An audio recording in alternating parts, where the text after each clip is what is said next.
Hey Jessica, let's check this second one out. So we're going to complete the square on our x's and our y's, but the trick is we have this number outside of the bracket, so that's going to influence what we add over here. Let's go through and we'll complete the square on x. Let me get a different color in this black though. So to complete the square, we take any binomial and we add half of the b term squared. So half of 4 is 2, 2 squared is 4. So I'm going to add a 4 in there. And what I'm going to do, I'll just write it in like that. You might be tempted to put like a plus 4 over here, but don't, not yet, because what we're going to add to the right side is actually 2 times 4. That's what's going to happen here. And it's not just 4, okay, because we're going to multiply by this number outside the brackets. So I'm going to add 2 times 4, or just 8, over to the right side. Now I'm going to complete the square on the y's.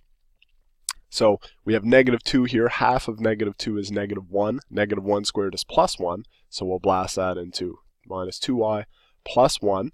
And again, you might be tempted to put a plus 1 up here. Don't do that because it's going to be 4 times 1. So let's add 4 to that. Okay, so this whole thing would equal 28 plus 4, which would be 32. So that's kind of what that question is driving at.